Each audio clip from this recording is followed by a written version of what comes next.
मोकामा में मां गंगा की दुर्दशा, जिम्मेदार कौन, लापरवाह कौन। आदाब, नमस्कार, आप देख रहे हैं मंथन टुडे। मैं हूं आपके साथ ओजमा। गंगा नदी के किनारे बसे मोकामा की पहचान कभी उसकी आस्था, स्वच्छता और सुंदर घाटों से होती थी, लेकिन आज हालात चिंताजनक हो चुके हैं। जिस मां गंगा को यहाँ के लोग जीवन दयानी और आस्था का केंद्र मानते हैं, उसी के घाट पर अब बदहाली और गंदगी की मार झेल रहे हैं। केंद्र सरकार की महत्वाकांक्षी नमामि गंगा योजना के तहत गंगा की सफाई और संरक्षण के लिए करोड़ों रुपए खर्च किए गए, लेकिन जमीनी हकीकत कुछ और ही कहानी बयां कर रही है। मोकामा के करीब 10 प्रमुख घाटों की स्थिति यह सवाल खड़ा करती है कि आखिर यह पैसा गया कहां। स्थानीय लोगों का आरोप है कि योजना का लाभ कागजों तक सीमित रह गया और भ्रष्टाचार ने इसकी आत्मा को खोखला कर दिया। शाम के समय जब लोग गंगा घाट की ओर रुख करते हैं तो उन्हें आस्था के बजाय गंदगी और अव्यवस्था का सामना करना पड़ता है।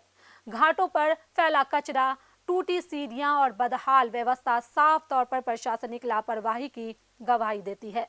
यह केवल सरकार की विफलता नहीं बल्कि समाज की बड़ी चूक है। मोकामा के लोग भी इस हालात के लिए कम जिम्मेदार नहीं। घरों का कचरा, पूजा पाठ की सामग्री जैसे मूर्तियां, माला, कपड़े और अगरबत्ती के पैकेट सीधे गंगा नदी में या उसके किनारे फेंक दिए जाते हैं। यह वही गंगा है जिसे हम मां कहकर पुकारते हैं, लेकिन व्यवहार में उसका सम्मान करना भूल गए हैं। पुराने समय में हमारे पूर्वजों ने गंगा घाटों को संवार कर हमें सौंपा था। उनकी मेहनत और आस्था का परिणाम था कि घाट स्वच्छ और सुंदर बने रहते थे, लेकिन आज की पीढ़ी उस विरासत को भूलने में नाकाम साबित हो रही है। प्राकृतिक बदलाव अपनी जगह है, लेकिन जिस तरह की गंगा और अव्यवस्था आज दिख रही है वह पूरी तरह मानवीय लापरवाही का नतीजा है। राजनीतिक स्तर पर भी दोहरी नीतियों ने स्थिति को और बिगाड़ा है। चुनाव के समय गंगा और घाटों की सफाई बड़े बड़े दावों का हिस्सा बनती है, लेकिन चुनाव खत्म होते ही यह मुद्दे भी ठंडे बस्ते में चले जाते हैं।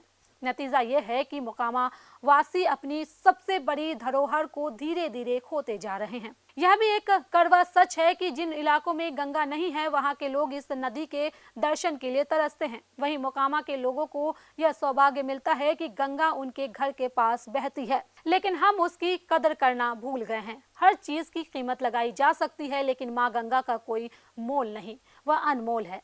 अब वक्त आ गया है कि सरकार के साथ साथ आम लोग भी अपनी जिम्मेदारी समझें। घाटों की सफाई, कचरा प्रबंधन और गंगा के प्रति सम्मान को अपनी आदत बनाना होगा। नहीं तो वह दिन दूर नहीं जब हम सिर्फ यादों में ही मां गंगा की निर्मल धारा को खोजते रह जाएंगे। तो चलिए फिलहाल इस खबर में बस इतना ही। बिहार की ऐसी ही खबरों के लिए बने रहे मंथन टुडे के साथ। साथ ही हमारे चैनल को लाइक करें, सब्सक्राइब करें, फॉलो करें और निष्पक्ष पत्रकारिता देखना है तो देखते रहे मंथन टुडे। बहुत बहुत शुक्रिया।